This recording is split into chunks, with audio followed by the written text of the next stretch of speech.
यसै तयारीमा बस्नुभएका सम्पूर्ण विद्यार्थी साथी मित्रहरूमा TFM by Ashok Kumar Mandal YouTube च्यानलमा स्वागत छ साथीहरू।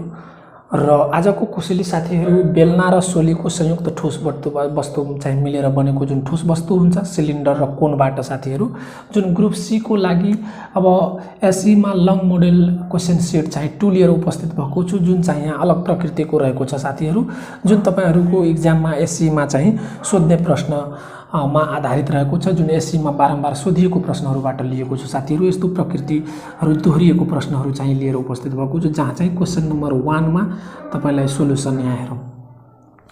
दिएको चित्र बेलना र सोली मिली बनेको ठोस वस्तु हो र यो ठोस वस्तु चाहिँ बेलना र सोली मिली बनेको छ।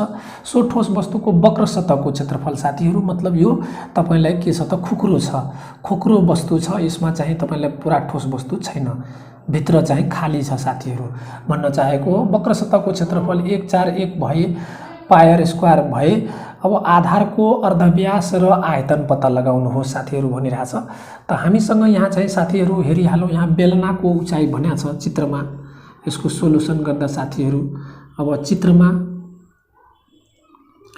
बेलनाको साथीहरू चित्रमा बेलनाको आयतन h1 मान्ने हो भने 21 सेन्टिमिटर दिएको छ साथीहरू। अनि सोलीको हेरौं, सोलीको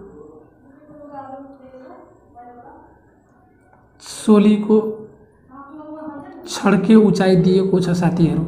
अब यहाँ चाहिँ यदि l छड्के उचाइ l बराबर तपाईलाई 5 सेन्टिमिटर दिएको छ।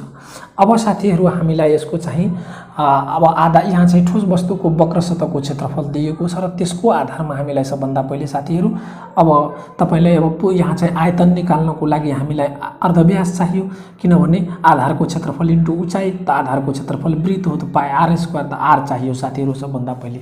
अब आधारको अर्धव्यास r र यहाँ चाहिँ वक्र सतहको क्षेत्रफल छ र यो उचाइ चाहियो हामीलाई साथीहरू। सोलीको पनि उचाइ चाहियो, जबकि बेलनाको थाहा छ, त r पनि चाहिएको छ साथीहरू। यहाँ चाहिँ यदि म चाहिँ रचना गर्ने हो भने ड्राइङ गर्दा हामीलाई r पनि चाहिएको छ, त यो एंगल हो भने मानौ तपाईलाई यहाँ 90 डिग्री, त यो r पनि चाहिएको छ, यो h यसलाई h2 मान्ने हो भने h2 पनि चाहिएको छ। त्यसपछि हामी आयतन पत्ता लगाउन सक्छौं साथीहरू। त जबकि हामीलाई यहाँ ठोस वस्तुको दिएको छ साथीहरू, यहाँ तपाईलाई ठोस वस्तुको यहाँ वक्र सतहको क्षेत्रफल दिएको छ साथीहरू, वक्र सतहको क्षेत्रफल जुन छ CA जुन छ तपाईहरुलाई दिएको छ साथीहरू 141 पाए। जबकि यसको वक्र सतहको क्षेत्रफल हामीलाई के हुन्छ त फर्मुला अनुसार तपाईलाई वक्र सतह त बेलनाको वक्र सतह क्षेत्रफल 2 पाइ RH प्लस साथीहरू। त्यसपछि तपाईलाई अब सोलीको वक्र सतहको क्षेत्रफल पाइ RL खाली न हो इक्वल्स तपाईलाई 1 4 1 अनि पाइ भएको छ साथीहरू। त्यसरी हेर्ने हो भने हामीलाई यहाँ साथीहरू 2 पाइ r यदि हामीलाई पाइ r यदि साझा झिक्ने हो भने त हामीलाई यहाँ चाहिँ 2h प्लस l इक्वल्स तपाईलाई 1 4 1 अनि पाइ पाउँछौं साथीहरू। त्यसरी पाइ अनि पाइ क्यान्सल और r इन्टु 2 इन्टु h, जबकि यो चाहिँ h भनेको हाम्रो बेलनाको हो साथीहरू, जसलाई हामी h1 भनेका छौं, h1 हो।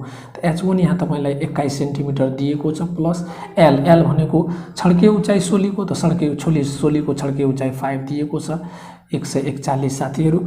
और r इक्वल्स हामीलाई r इन्टु यहाँ चाहिँ 21 दूनी 42, 42 5 तपाईलाई 47 हो, 47 इक्वल्स 441 साथीहरू। और r इक्वल्स तपाईलाई 141/47 यदि गर्ने हो भने 47 गर्ने हो भने साथीहरू हामी r इक्वल्स 3 पाउँछौं। त यो 3 ले गर्दा त यो 3 सेन्टिमिटर हाम्रो r आयो साथीहरू। अब r आइसकेपछि साथीहरू अब सम्पूर्ण त्रिभुजमा हामीलाई यो चाहिँ सोलीको चाहिँ उचाइ चाहियो आयतन निकाल्नको लागि, त देयरफोर हामी चाहिँ सोलीको आयतन निकाल्छौं साथीहरू।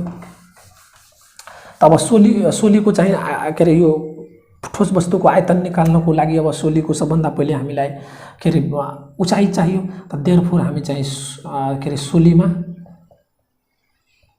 सोलीमा साथीहरू हामीलाई आर थाहा भयो, H2 चाहिएको छ। त H2 चाहिँ फर्मुला H बराबर फर्मुला रुट अन्डर हामीलाई के हुन्छ त L square minus R square साथीहरू। त जबकि यहाँ L भनेको 5 को स्क्वायर माइनस H भने R भनेको 3 को स्क्वायर अर्थात् तपाईलाई यहाँ चाहिँ 25 माइनस 9 अर्थात् 16 इक्वल्स तपाईलाई 5 सेन्टिमिटर 4 सेन्टिमिटर जुन छ हाम्रो तपाईलाई यो आयो हामीलाई 4 cm जुन छ त्यो हाम्रो चाहिँ H2 आयो जुन सोलीको उचाइ छ साथीहरू। त देयरफोर तपाईलाई अब चाहिँ ठोस वस्तुको आयतन अब ठोस वस्तुको आयतन अब भोल्युम निकाल्नु छ साथीहरू। त आयतनमा के हुन्छ बेलनाको आयतन। त बेलनाको आयतन तपाईलाई पाई आर स्क्वायर H1 बेलनाको आयतनलाई H1 मानेको छु प्लस सोलीको त 1/3 पाई आर स्क्वायर H2 भयो साथीहरू। त्यसरी यसको चाहिँ मान राख्दा 22/7 आर को भ्यालु हामीलाई 3 आर को भ्यालु चाहिँ हामी 3 निकालेका छौँ।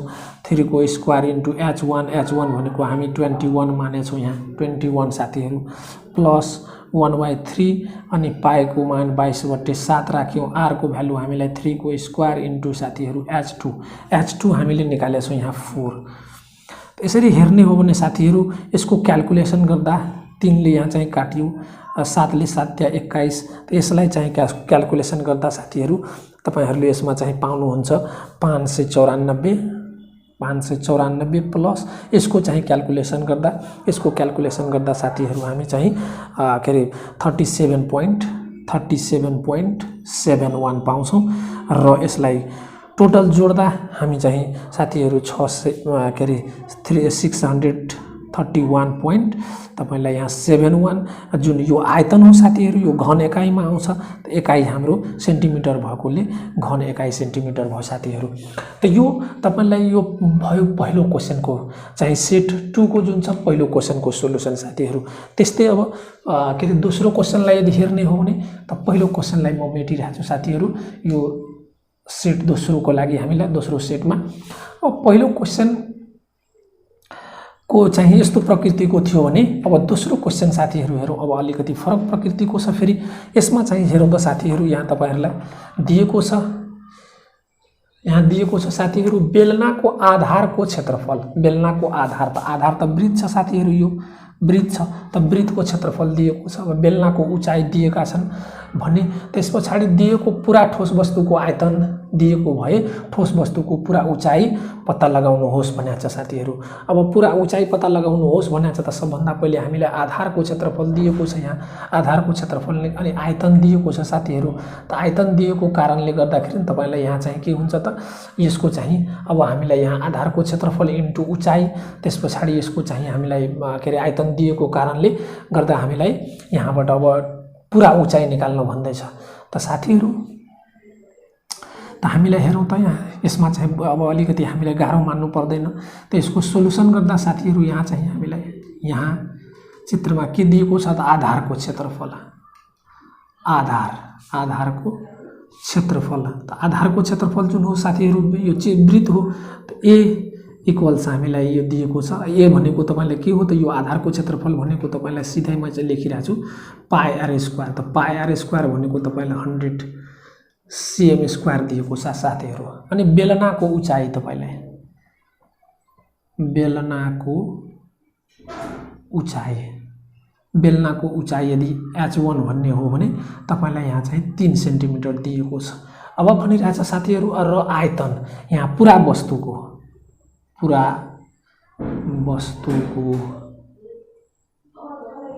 आयतन तपाईलाई 500 घसेमी छ।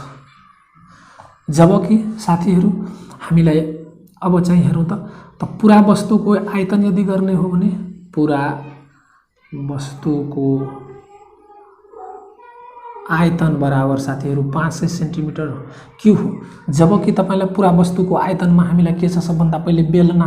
त बेलनाको आयतन साथीहरू पाई आर स्क्वायर H प्लस सोलीको आयतन पाई आर स्क्वायर H 1/। अब बेलनाको आयतनलाई H1 र सोलीको आयतनलाई यदि H2 मान्ने हो भने त हामीलाई यहाँबाट 500 cm स्क्वायर दिएको छ साथीहरू।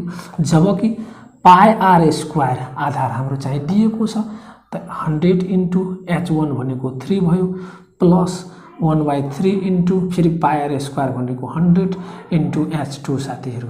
त यहाँबाट हामीलाई H2 निस्किन्छ 500 और यो 300 त 1/3 के अरे इन्टु 100। त्यस पछाडि तपाईलाई H2 इक्वल्स यसलाई उता लग्ने हो भने त 500 मा हामीलाई 300 घट्यो साथीहरू। त यहाँ चाहिँ हामीले 200 पायौं।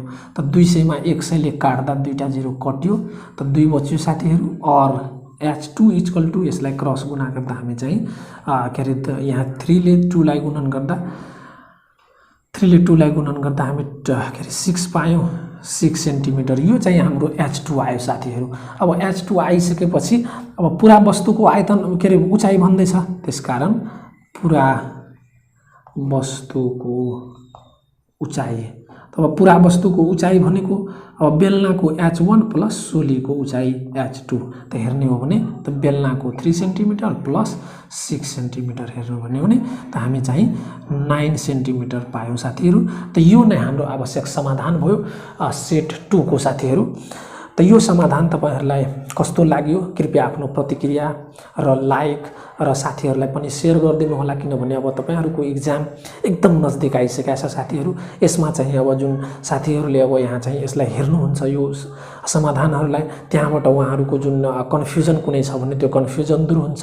साथै सब्स्क्राइब गरी बेल आइकन थिच्न नबिर्सिनु होला। त्यसबाट अरु चाहिँ बाँकी म कोसेलीहरु जुन पस्किन्छु त्यो तपाईहरु छिटै प्राप्त गर्न सक्नुहोस् र बढी भन्दा बढी अंक प्राप्त गर्न सक्नुहोस् भन्ने शुभकामना सहित तपाईहरुबाट बिदा हुन चाहन्छु। धन्यवाद।